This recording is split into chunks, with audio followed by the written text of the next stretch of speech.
When you marry someone, there's this unspoken belief. No matter what life throws at you, you're in it together. That belief shattered the moment Clara, my wife, looked me dead in the eye and said, "I want a divorce." It was barely a week after. We'd buried her father, Robert, a man I deeply admired. A self-made giant, Robert was stern but fair, disciplined yet unexpectedly kind. He didn't express affection easily, but you knew he cared by the way he provided, the way he protected. He built an empire from nothing and left behind a fortune worth $379 million. Clara had always resented him. She complained that he never let her live her own life, that his expectations were chains disguised as concern. But even with that history, I wasn't prepared for what came next. She stood there, arms crossed, a satisfied smile on her lips as she delivered the blow. At first I laughed, honestly laughed because it sounded absurd. We had just buried her father. "Come on, Clara," I said. "Shouldn't we be thinking about how to move forward together?" But she wasn't joking. Her eyes were cold. Her words calculated. "You're useless to me now." That word, useless, echoed in my mind like a gunshot. After everything we'd been through, after all the late nights supporting her, believing in her, encouraging her when she doubted herself, I was useless? No. This wasn't grief. This was strategy. She thought she had won the lottery. That inheritance had already gone to her head. In her mind, I was just excess baggage, no longer necessary in the next chapter of her life. So I played along. I didn't argue, I didn't plead. I looked her in the eye and said, "All right, if that's what you want, I'll sign." Then I handed her the papers and walked out without even packing a bag. And you know what? Walking away wasn't easy. That house held the memories of every hope I had for our future. I thought it was where we'd grow old together. But clearly, I was the only one who ever felt that way. Still, as I left, I couldn't help but laugh, not from amusement, but from knowing something she didn't. Clara believed she held all the cards now. But Robert? That man was always 2 steps ahead. There was no way he'd leave that kind of money to someone as entitled and reckless as his daughter without building in some serious safeguards. I didn't know the details yet, but I trusted him. And I had a feeling Clara's fantasy of luxury and freedom would soon come crashing down. Looking back, I should have seen it coming. Hindsight is a brutal teacher. The signs were always there. Small comments, fleeting glances, subtle shifts in her tone. I just didn't want to believe what they meant. Clara was magnetic when we first met. Witty, elegant, full of charm. I was doing well for myself. Nothing extravagant, but comfortable. Clara, on the other hand, was drifting, 30, unemployed, living off sporadic allowances from Robert. She'd tried her hand at a few things: freelance writing, boutique work, consulting, but nothing ever stuck. I didn't see her instability as a red flag. I saw it as a challenge. I believed in her. But Robert, he saw through it.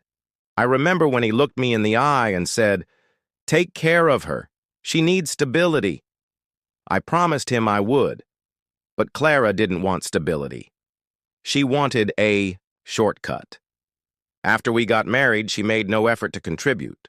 I worked, I paid the bills, she spent on clothes, lunches, whatever caught her attention on social media.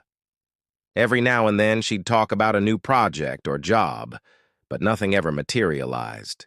And yet, I kept holding on. I told myself love was enough, that she'd find her rhythm eventually. She never did. Her resentment toward Robert only grew with time. She'd sneer, "He thinks he can control me with money, but when he's gone, I'll finally be free." At the time, I thought it was just venting. Now I know it was a declaration. After Robert's funeral, Clara acted like she'd already won. The grief never came, only grand plans. She spoke of renovations, new cars, exotic vacations. She even hired an interior designer. "This house has potential," she said.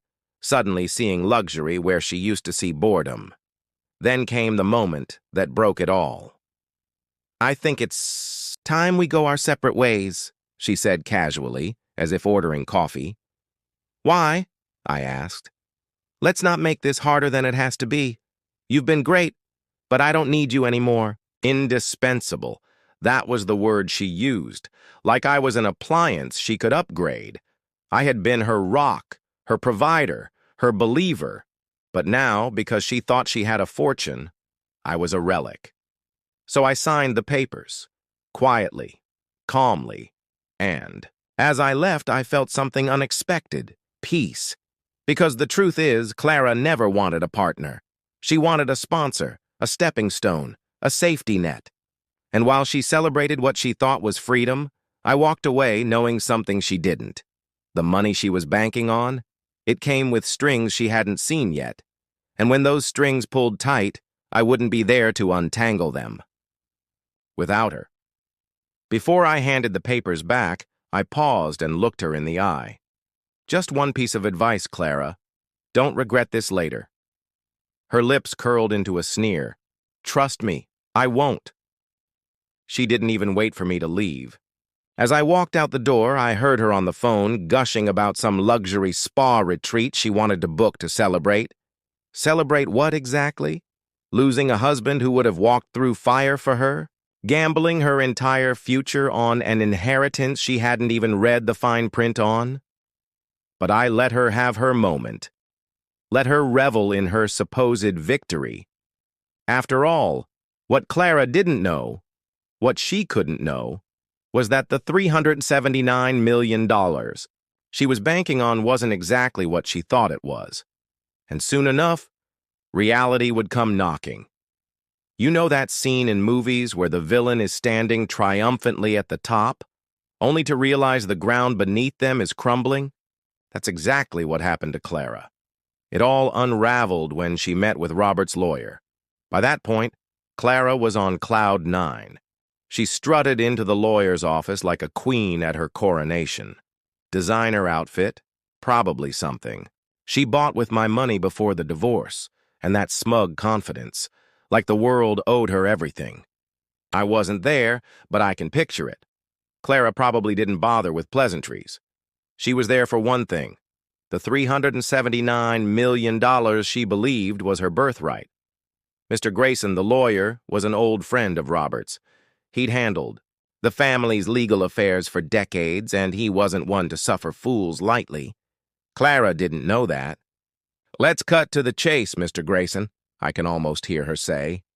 "I know my father's estate was substantial.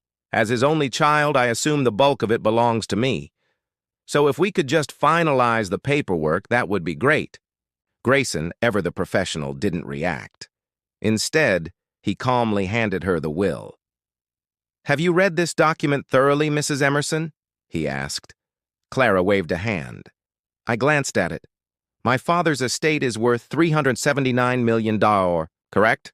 That's all I need to know." Then it happened. Grayson chuckled. Not a polite chuckle, but the kind you hear when someone knows a secret that's about to blow up your world. Clara froze. "What's so funny?" she snapped. Grayson leaned back in his chair, eyes twinkling. "Mrs. Emerson, I suggest you take a closer look at the terms of the will. The estate is indeed worth $379 million, but there are conditions." "Conditions?" Her voice wavered. "Yes," Grayson said, flipping to a page. "Your father, as you know, was meticulous. He believed in hard work and responsibility. To access the full inheritance, you must secure full-time employment, complete a financial management course, and maintain both for a minimum of 5 years. Only then will the trust be unlocked." Clara's face must have drained of all color. "You're joking," she said. "That's ridiculous. I'm his daughter. I shouldn't have to earn what's rightfully mine." Grayson didn't flinch. "Your father was quite clear. He wanted you to develop the skills necessary to manage such a large sum responsibly." The room must have gone silent then, except for Clara's shallow breathing. All her grand plans, Renovations, vacations, luxury cars were slipping through her fingers like sand. "And if I don't meet these conditions?" she asked, desperation creeping in. "If you fail," Grayson replied, "the trust will be dissolved and the entire estate donated to charity." "Charity?" Clara practically screamed. "You're telling me I could lose everything?" That's correct. She was stunned. In her mind, the inheritance was hers, no strings attached. The idea of having to work for it was unthinkable. And then came the final blow. "There's one more thing," Grayson said, his voice softening. "Your father allocated 20% of the estate to James. If she was pale before, she must have looked like a ghost now." "James? My ex-husband? Why would he get anything?"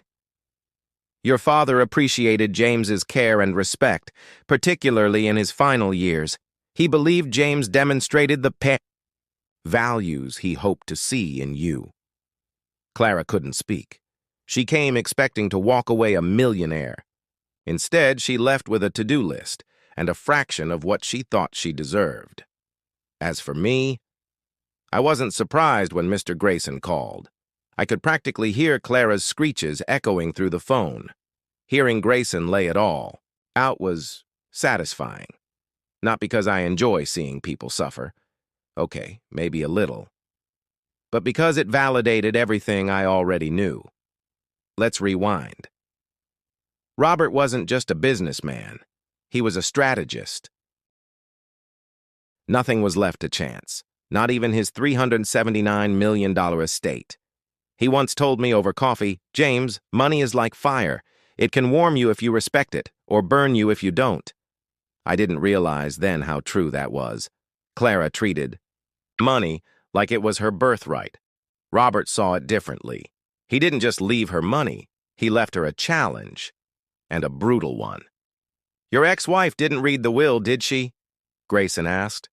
"Not a chance," I said. "She probably skimmed the first page and assumed she'd hit the jackpot." Grayson chuckled. "Well, she's in for a rude awakening. 5 years of work and discipline. That's a lifetime for Clara." But Grayson wasn't done. "There's one more thing you should know," he said. "What's that?" "Robert left you a portion of the estate as well. 20%, to be exact." I nearly dropped the phone. 20%? Are you serious?" "Quite serious," he said. "Robert valued the care and respect you showed him, especially during his final years. He wanted you to be recognized for that." I was speechless, grateful, maybe even guilty. It wasn't supposed to be my money, but I earned it. Robert had made his wishes clear, and I wasn't about to argue with the wisdom of a dead man. As I absorbed the terms of his will, my thoughts drifted to Clara. She must have been losing her mind. For her, the conditions attached to the trust fund weren't just inconvenient, they were catastrophic. Clara had spent her entire life dodging responsibility, and now, if she wanted access to the fortune she had counted on, she'd have to do the one thing she had always despised, work. And that wasn't even the cruelest twist. Robert had left me, Clara's so-called useless ex-husband, 20% of his estate. It was the final blow, as if Robert had reached from beyond the grave to say, "Grow up, Clara. Learn from someone who understands the value of hard work." I couldn't help but chuckle at the irony. For years, Clara had called Robert stingy and controlling, criticizing his frugal nature, but that very discipline was what made him successful and wise enough to protect his legacy. The trust wasn't just a punishment. It was a final lesson, a testament to Robert's character and his unwavering belief in accountability. When I hung up the phone with Mr. Grayson, Robert's attorney, I felt an unexpected mix of vindication and closure. Clara had always viewed her father as an obstacle, a gatekeeper standing between her and the life she thought she deserved. But now she had no choice but to face the reality. He was the only one who truly saw her potential, and the only one willing to push her toward it. I wasn't about to gloat. "Okay, Maybe I allowed myself a smile at the thought of Clara trying to hold down a job for 5 years. But mostly, I felt free. Free from her entitlement, her constant criticism, and her belief that the world owed her something. And that $40,000 I'd received from Robert's will? It wasn't just money. It was a message. A reminder that integrity, respect, and hard work still mattered. I wish I could have been a fly on the wall when Clara first heard the terms. I can picture her now, sitting stiffly across from Mr. Grayson, face pale, hands trembling, voice rising in that shrill tone she always used when reality didn't match her fantasy. "What do you mean I have to work? That's absurd. I'm his daughter. That money belongs to me." Grayson, calm and composed, likely responded, "Mrs. Emerson, your father's wishes were very specific. These conditions are non-negotiable." For someone like Clara, it must have felt like a cruel joke. Her entire life had been built around the illusion that wealth would shield her from consequence. That illusion was now crumbling, and she had no one to blame but herself. When she learned that I was entitled to part of the estate, I could practically hear her explode. "Why does he get 20%? He's not even part of this family anymore." But Robert had seen what she refused to. He saw someone who respected him even in his final years, someone who shared his values. That respect, something Clara never gave him, had been rewarded, and there was nothing she could do about it. The will was ironclad, crafted to withstand any legal challenge. Clara was stuck with the terms no matter how unfair she believed them to be. And once the meeting was over, all that remained was the sinking weight of regret. She was divorced, jobless, spoiled by a lifetime of indulgence, and now expected to meet real-world expectations. From what I heard later, she tried contesting the will, but quickly realized it was futile. Robert had closed every loophole, anticipated every excuse. Eventually, even Clara had to admit defeat. Her downfall wasn't dramatic, it was slow and humiliating. She applied for jobs she wasn't qualified for, targeting prestigious positions far beyond her capabilities. Each rejection chipped away at her pride. Eventually, she had to settle for entry-level roles, if she could get them at all. The financial management course? Another disaster. She failed module after module, frustrated by material she couldn't bluff her way through. Her confidence, once a shield, began to collapse under the weight of reality. The woman who once mocked my 9-to-5 life now found herself learning to budget, downloading meal prep apps, and even selling her designer handbags to stay afloat. It was poetic justice. I'd occasionally get desperate texts from her, half-hearted attempts to reconnect. I ignored them. What was the point? Clara had made her choices, and now she was living with the consequences. Meanwhile, I was rebuilding. The inheritance Robert left me wasn't about money, it was about trust, about recognition. I used it wisely, invested in a modest business, set aside savings, and donated to one of Robert's favorite charities. It felt right. Like I was honoring the bond we'd shared. I reconnected with old friends. My career found its rhythm. Most importantly, I found peace. No more tantrums, no more walking on eggshells, just quiet. Stillness. A sense of self I hadn't felt in years. Robert had once told me, "People who inherit wealth without earning it never respect it. It's like handing them fire. They'll either let it die or burn themselves." At the time, I thought it was just talk. Now I understood. Clara's collapse was tragic, yes, but it wasn't undeserved.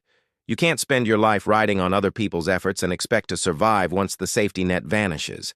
In the end, the will wasn't about punishing Clara, it was about saving her and giving me the freedom to start again, and that's exactly what I did. Clara, once the self-proclaimed queen of luxury, found herself clipping coupons and scouring discount stores for deals. But from what I've heard, the worst part wasn't the financial downturn, it was the isolation. In her relentless pursuit of wealth and independence, Clara had burned nearly every bridge. So when everything started to collapse, she had no one left to turn to. The same friends who had cheered her on during our divorce vanished the moment the money did. It's remarkable how quickly people disappear when you're no longer useful to them. Clara learned that lesson the hard way. Meanwhile, time was running out. The trust fund had strict conditions: 5 years to secure a stable job, complete a financial literacy course, and maintain both. But with each setback, the goal seemed further and further away. I heard she even tried to contest the will at one point, calling it unfair.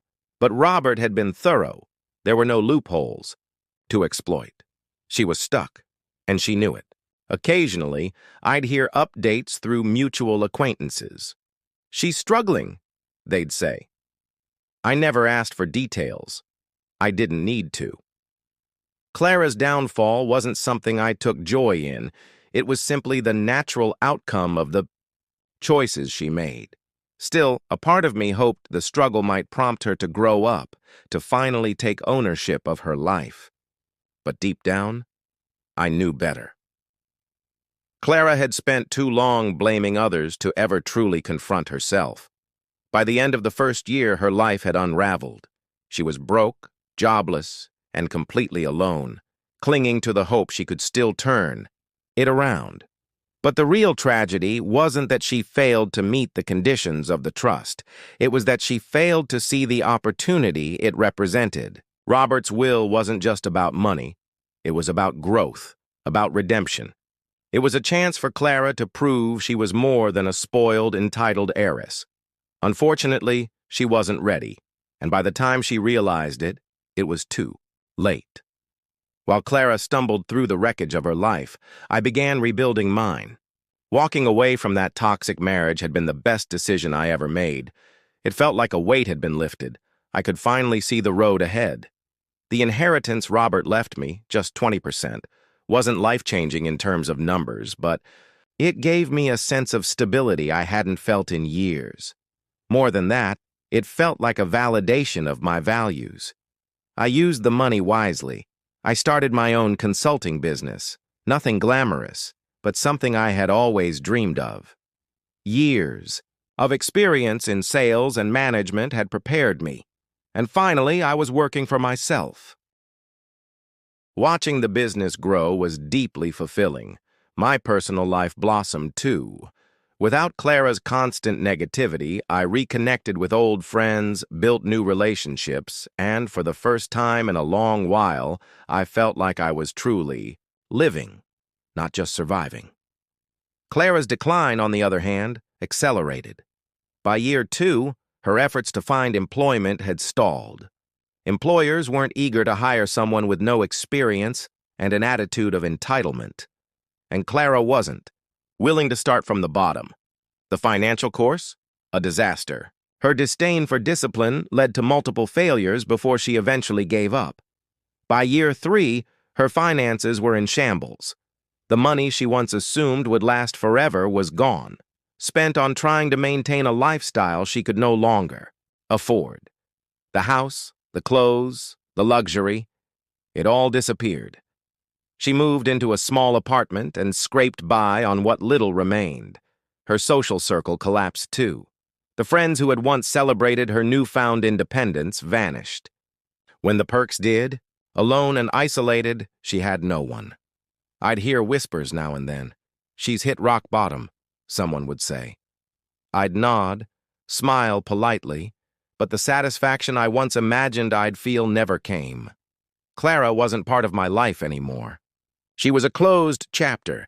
Then, as the 5-year deadline loomed, the inevitable happened. Clara failed. She didn't meet the trust fund's requirements. The $379 million went to charity, just as Robert had intended. Clara, who had built her identity around the certainty of wealth, was left with nothing. I imagine that moment crushed her. Years of dreams gone in an instant, with no one left to blame. As for me, I was thriving. My business was growing, and for the first time in ages, I had a sense of purpose. The lessons I learned from Robert, discipline, respect, hard work, had become my foundation. Then one day, I received a letter. It was from Clara. Her handwriting was shaky, but the message was clear. She needed help. Not money. Advice. "I've made so many mistakes," she wrote. "I don't expect you to forgive me, but I don't know who else to turn to." I read it several times before putting it away. I wasn't angry anymore. I had long since moved on. But I wasn't about to re-enter her chaos. Clara had burned every bridge, including ours. Her downfall was never truly about the money. It was about her refusal to take responsibility for her life. She had every chance to grow, to change, to build something real, but she chose entitlement over effort. Me? I chose freedom. I live in a modest condo, I've invested wisely, and I've built a life I'm proud of. The $40,000 I received from Robert remains untouched, a quiet symbol of the man who taught me that wealth without integrity means nothing.